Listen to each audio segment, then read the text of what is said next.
Hello everyone, कैसे सभी लोग। आई होप सभी लोग बहुत अच्छे होंगे और तैयारी भी अच्छे से कर रहे होंगे। हम लोग आज अपने इस वीडियो के माध्यम से जानेंगे कि एक रेलवे टेक्नीशियन जो कि ग्रेड 2 होता है उसकी सैलरी कितनी होती है। और हम लोग ये भी जानेंगे कि हम 3 साल में मेरी अपनी खुद की सैलरी जो है कितनी हो चुकी है 3 साल बाद, मतलब ठीक है। तो वो सब चीज़ें हम लोग समझेंगे। बाकी यहाँ पर आप देख भी पा रहे हैं और हम लोग समझाएंगे भी चीज़ों को। तो पूरा वीडियो देखें, आपकी मदद हो सके तो वीडियो को लाइक कर दें, ठीक है। तो चलिए स्टार्ट करते हैं बिना किसी देरी के अपना आज का ये वीडियो। तो सब पहले तो हम इसको थोड़ा जूम करके देखते हैं। बाकी आपने नाम पढ़ लिया होगा, पढ़ लीजिएगा, ठीक है। तो टोटल पहले सैलरी देख लेते हैं। टोटल सैलरी कितनी है? 45,818, ठीक है। इसमें एक चीज़ कमी है, इसमें एचआरए नहीं लिखा, कहीं लिखा है एचआरए? एचआरए सबको मिलता है, ठीक। अब मेरे में एचआरए नहीं लिखा है तो आप लोग जो हमारे पुराने व्यूअर हैं वो जानते होंगे क्यों नहीं लिखा है। नए व्यूअर्स हैं उनको भी बता दें इसलिए नहीं लिखा है क्योंकि मैं रेलवे का आवास ले चुका हूँ। रेलवे का जो क्वार्टर रहता है, रेलवे का जो घर, मतलब रेलवे जो अपनी तरफ से आवास देती है वो आवास में ले चुका हूँ, इसलिए मुझे एचआरए नहीं मिलता है। एचआरए उन्हीं लोगों को मिलता है जो रेलवे की तरफ से कोई आवास नहीं लेते हैं, कोई क्वार्टर नहीं लेते। तो आपकी जानकारी के लिए मैं ये भी बता दूं कि अगर हमने रेलवे का आवास ले लिया तो हमें एचआरए नहीं मिलेगा। अब चाहे जितना भी एचआरए हो, जगह जगह पर डिपेंड करता है, सिटी के हिसाब से डिपेंड करता है। बड़ी सिटी में ज़्यादा आता है, छोटी सिटी में कम आता है।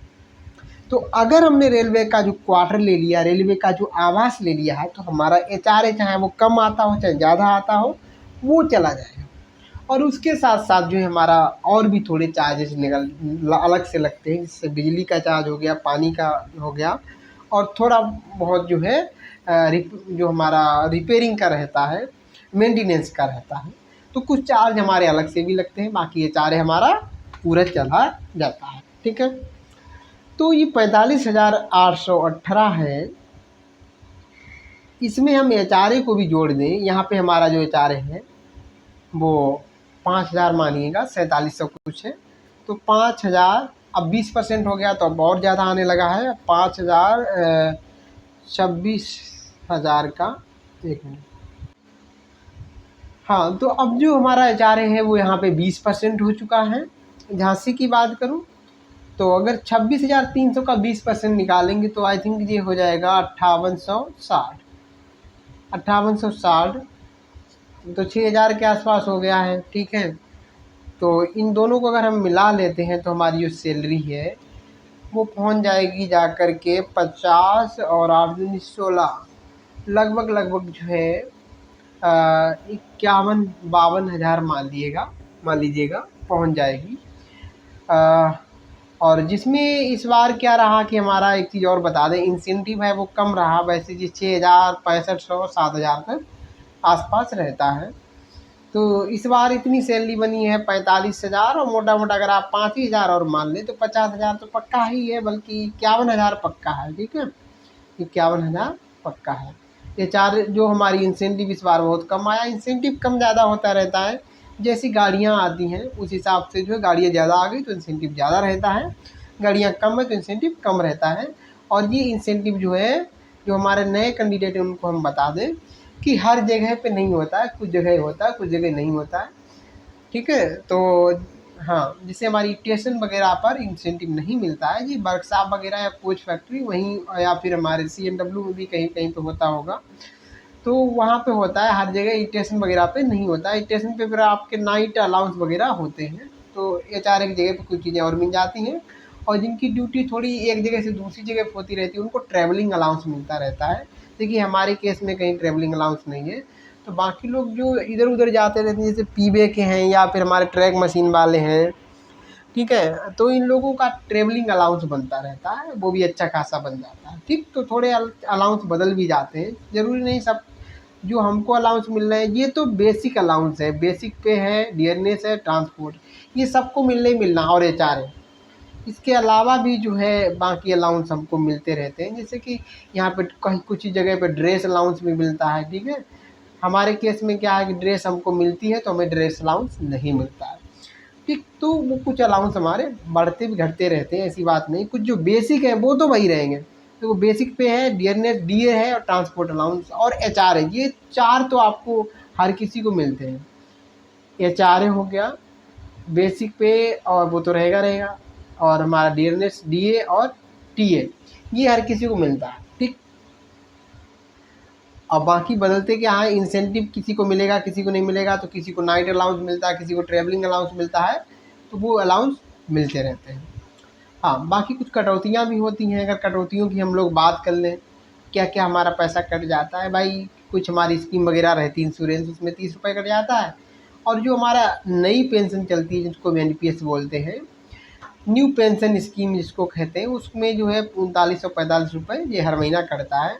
और जो इलेक्ट्रिक का जो चार्ज आया 1249 रुपये, ये उन्हीं का कटेगा जो रेलवे का आवास लिए है, और किसी का कटेगा नहीं, है ना।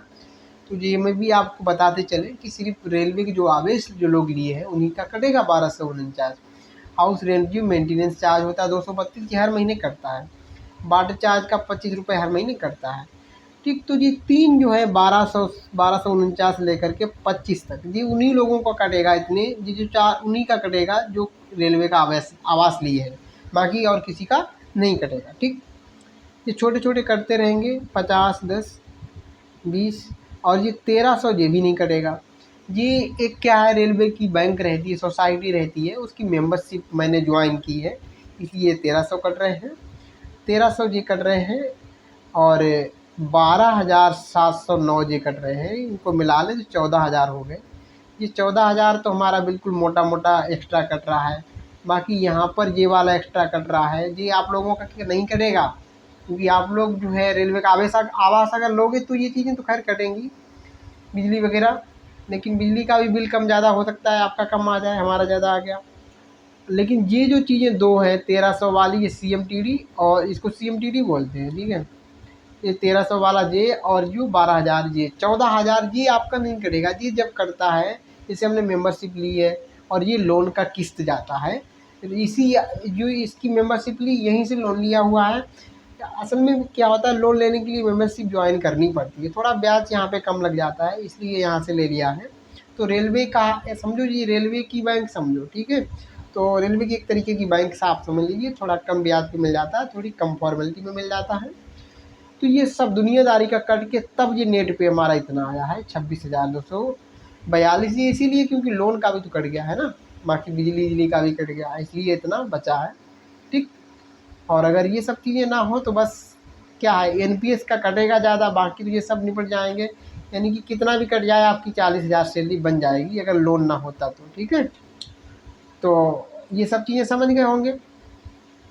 बाकी डिटेल भी हमारे सामने लिखी है। लेवल हमारा 4 है और ग्रेड 2 है, वो भी लिखा होगा। फिटर 2 लिखा है, फिटर 2 लिखा है, ठीक है।